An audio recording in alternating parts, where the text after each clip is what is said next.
ವಿದ್ಯಾರ್ಥಿಗಳೇ, ದತ್ತಾಂಶಗಳ ನಿರೂಪಣೆಯ ಮುಂದುವರಿದ ಭಾಗ ಇದು. ಪ್ರಥಮ PUC ಅರ್ಥಶಾಸ್ತ್ರದಲ್ಲಿ ಸಂಖ್ಯಾಶಾಸ್ತ್ರದ 4ನೇ ಅಧ್ಯಾಯದ ಮುಂದುವರಿದ ಭಾಗ.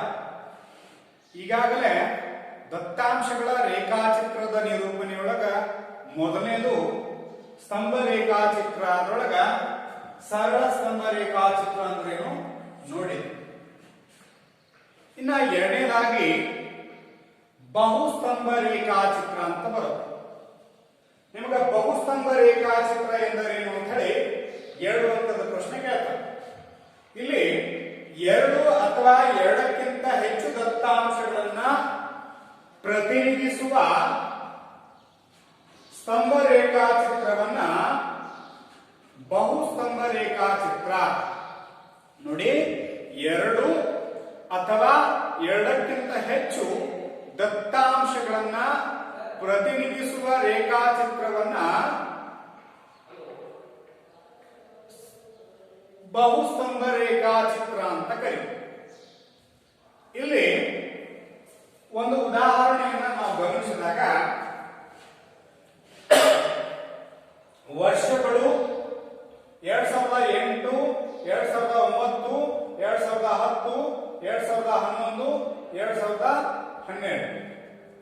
ಇಲ್ಲಿ 2 ದತ್ತಾಂಶಗಳನ್ನ ಮಾತ್ರ ಪ್ರತಿನಿಧಿಸುತ್ತೆ. ಇದು ಆಮದು ಪ್ರಮಾಣ ಮತ್ತು ರಫ್ತು ಪ್ರಮಾಣ. ಇದಕ್ಕೆ ದ್ವಿಸ್ತಂಭ ಅಂತಲೂ ಕರೀತಾರೆ. 2 ಸ್ತಂಭ ಹೊಂದಿತ್ತು, ಅದಕ್ಕೆ ದ್ವಿಸ್ತಂಭ. 2 ಅಥವಾ 2ಕ್ಕಿಂತ ಹೆಚ್ಚು ದತ್ತಾಂಶಗಳನ್ನ ಒಳಗೊಂಡಿತ್ತು ಅಂತಂದ್ರೆ ಅದು ಬಹುಸ್ತಂಭ ರೇಖಾಚಿತ್ರ ಅಂತ ಕರೀತೀವಿ. ಹಿಂಗಾಗಿ ನಾವು 2ಅನ್ನ ಮೊದಲು ನೋಡ್ಕೊಂಡು ಆಮೇಲೆ ಅದು 2ಕ್ಕಿಂತ ಹೆಚ್ಚು ದತ್ತಾಂಶಗಳನ್ನು ಕೊಟ್ಟಾಗ ನೀವು ಅದನ್ನ ಯಾವ ರೀತಿ ರಚನೆ ಮಾಡ್ಕೋಬೇಕು ಅನ್ನೋದ್ರ ಬಗ್ಗೆ ಇದರೊಳಗೆ ಈ ರೀತಿ ಯಾವುದೇ ರೀತಿ ಇದರ ಮೇಲೆ ಬಹುಸ್ತಂಭ ರೇಖಾಚಿತ್ರ ಎಂದರೇನಂತೆ 2 ಅಂಕದ ಪ್ರಶ್ನೆ ಮಾತ್ರ ಕೇಳಿದ್ದಾರೆ. ನಿಮಗೆ ಗೊತ್ತಾಗಲಿ ಅಂತ ಹೇಳಿ ಒಂದು ಎಕ್ಸಾಂಪಲ್ ಅನ್ನು ಬಿಡಿಸ್ತಾರೆ. ಇಲ್ಲಿ ಆಮದು ಪ್ರಮಾಣ 2007ರಲ್ಲಿ 3000ರಷ್ಟದ, ರಫ್ತು ಪ್ರಮಾಣ 2500ರಷ್ಟು. ಆಮೇಲೆ 2009ರ ಅವಧಿಯೊಳಗ ಆಮದು ಪ್ರಮಾಣ 4500 ಅದ, ರಫ್ತು ಪ್ರಮಾಣ 3400.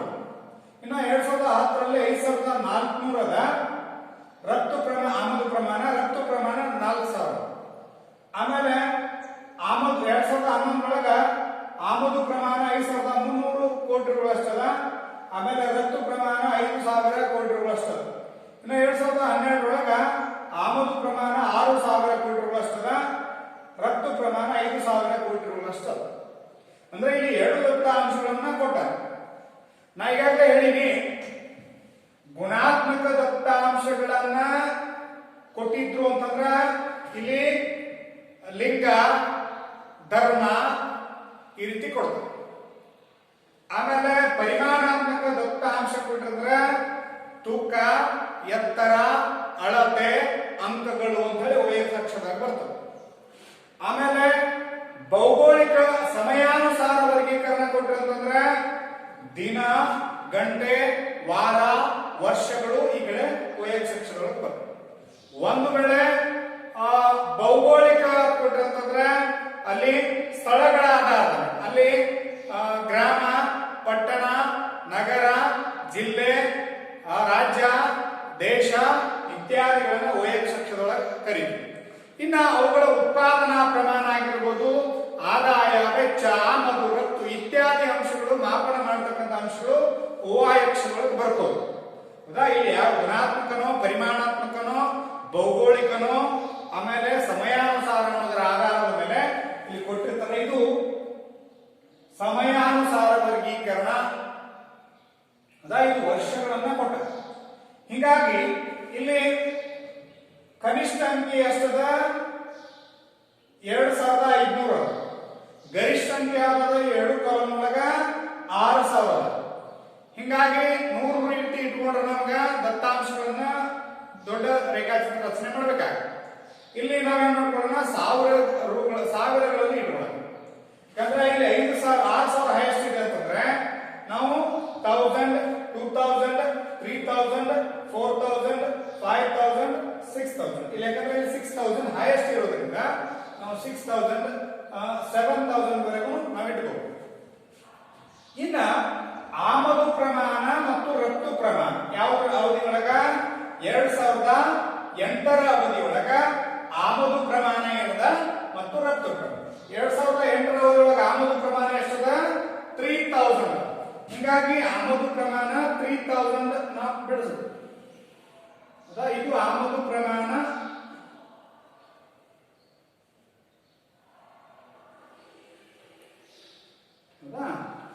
ಆಮದು ಪ್ರಮಾಣ ಬರ್ತದೆ. ಇನ್ನು 2008ರೊಳಗ ರಫ್ತು ಪ್ರಮಾಣ ಎಷ್ಟದ 2500. ಹೀಗಾಗಿ ಇಲ್ಲಿ 2000 ಇಲ್ಲಿ 500 ಇಲ್ಲಿ ಬರ್ತದೆ 2500. ಹೀಗಾಗಿ ರಫ್ತು ಪ್ರಮಾಣದ ರೇಟ್ ಹೌದಾ, ಆಮದು ಪ್ರಮಾಣ ಮತ್ತು ರಫ್ತು ಪ್ರಮಾಣ ಅಂತ ಹೇಳಿ ನಾವು ಮಾಡ್ಕೊಂಡು. ಇನ್ನ 2009ರಲ್ಲಿ ಆಮದು ಪ್ರಮಾಣ ಎಷ್ಟದ 4500. ಹೌದಾ, ಇಲ್ಲಿ 4500 ಅಂದ್ರೆ ಇಲ್ಲಿ ಬಂತು. ಆ ಮೂಲಕ 4500.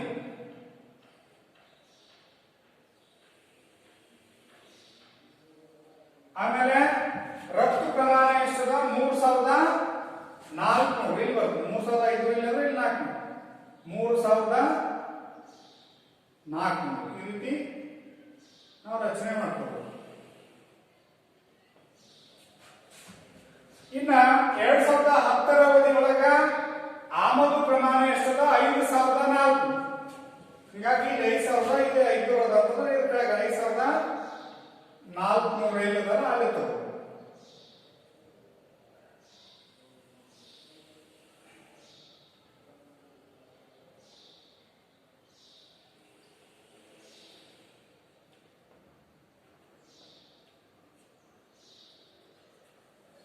ಆಮೇಲೆ 2010ರ ಅವಧಿಯೊಳಗ ರಫ್ತು ಪ್ರಮಾಣ ಎಷ್ಟದ 4000 ಅದ. ಹೀಗಾಗಿ ಇಲ್ಲಿ 4000 ಅದ.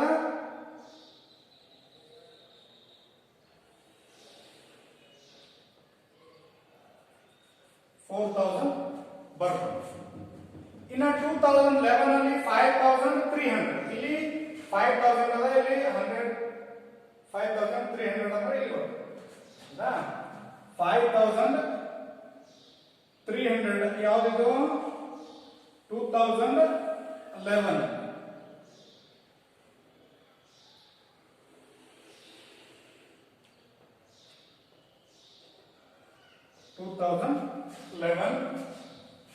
ಆಮೇಲೆ ರಫ್ತು ಪ್ರಮಾಣ ಎಷ್ಟದ 5000.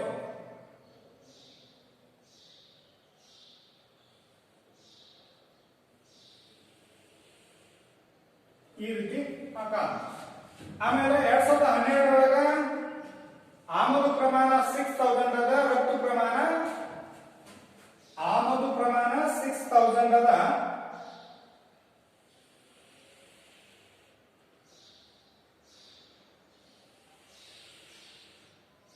ರಫ್ತು ಪ್ರಮಾಣ ಏನದ 5000.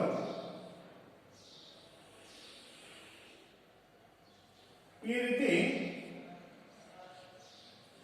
ನಾವು ಕಾಣ್ತೀವಿ. ಈಗ ಏನ್ ಮಾಡೋದಂತಂದ್ರೆ ಆಮದು ಪ್ರಮಾಣ ಮತ್ತು ರಫ್ತು ಪ್ರಮಾಣ ಇದು,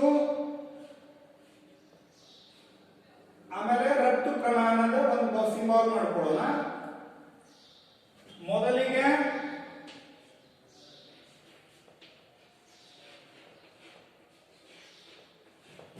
ಆಮದು ಪ್ರಮಾಣ,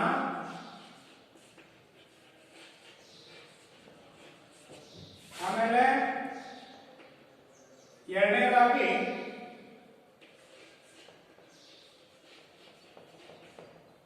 ರಫ್ತು ಪ್ರಮಾಣ,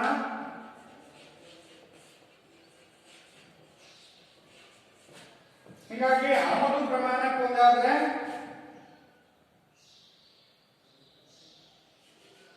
ಸಿಂಬಲ್ ಮಾಡ್ಕೊಳ್ಳೋಣ. ಈ ರೀತಿ ನೀವು ಬೇರೆ ಇರಬಹುದು.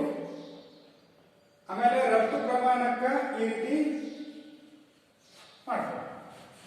ಹೀಗಾಗಿ ಆಮದು ಪ್ರಮಾಣ ಏನದ ಈ ಕಡೆ ಭಾಗ, ಇದನ್ನೆಲ್ಲ ಏನ್ ಮಾಡೋಣ, ಆಮದು ಪ್ರಮಾಣವನ್ನ ಸೂಚಿಸ್ತಕ್ಕಂಥದ್ದು. ಇದು ಆಮದು ಪ್ರಮಾಣ.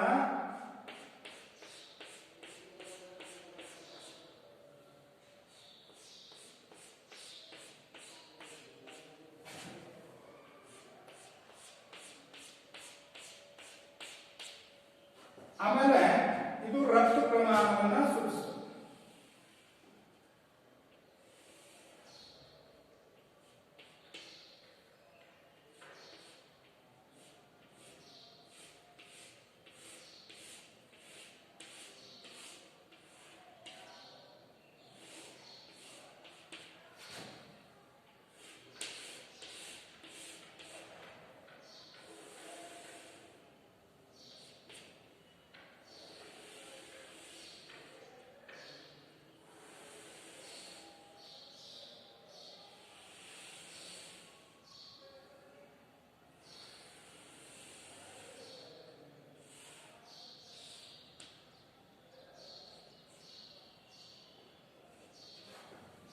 ಈ ರೀತಿ ನಾವು ರೇಖಾಚಿತ್ರವನ್ನ ಬಿಡಿಸಬಹುದು.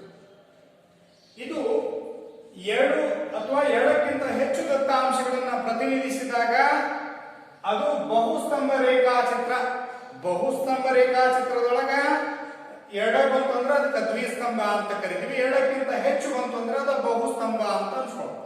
ಹೀಗಾಗಿ ಗರಿಷ್ಠ ಅಂದ್ರೆ 3 ಅಥವಾ 4, ಅದಕ್ಕಿಂತ ಹೆಚ್ಚು ಸ್ತಂಭಗಳು ಬಂದ್ರೆ 5 ಸ್ತಂಭ ರೇಖಾಚಿತ್ರ ಅನಿಸ್ತದೆ. ಹೀಗಾಗಿ ಅದರ ಬಗ್ಗೆ ಬಹುಸ್ತಂಭ ರೇಖಾಚಿತ್ರದ ಬಗ್ಗೆ ಅಥವಾ ದ್ವಿಸ್ತಂಭದ ಬಗ್ಗೆ ನಿಮ್ಗೆ ಯಾವುದೇ ರೀತಿ ಪ್ರಶ್ನೆಗಳು ಬಂದಿಲ್ಲ. ಬರೀ 2 ಅಂಕ ಪ್ರಶ್ನೆ ಮಾತ್ರ ಬಂದಿರೋದ್ರಿಂದ ಇಲ್ಲಿ 2 ದತ್ತಾಂಶಗಳನ್ನ 2 ಅಥವಾ 2ಕ್ಕಿಂತ ಹೆಚ್ಚು ಬಂತಂದ್ರೆ ಇದರೊಳಗೆ 2008 3 ತೋರಿಸು, ಆಮೇಲೆ 2009 3 ತೋರಿಸು. ಈ ರೀತಿ ಸ್ತಂಭಗಳನ್ನ ಹೆಚ್ಚಿಗೆ ಮಾಡಿ ತೋರಿಸಿದ್ರೆ ಅದು ದ್ವಿಸ್ತಂಭ ಅಥವಾ ಬಹುಸ್ತಂಭ ರೇಖಾಚಿತ್ರ ಅಂತ ಕರ್ಸ್ಕೊಳುತ್ತೆ.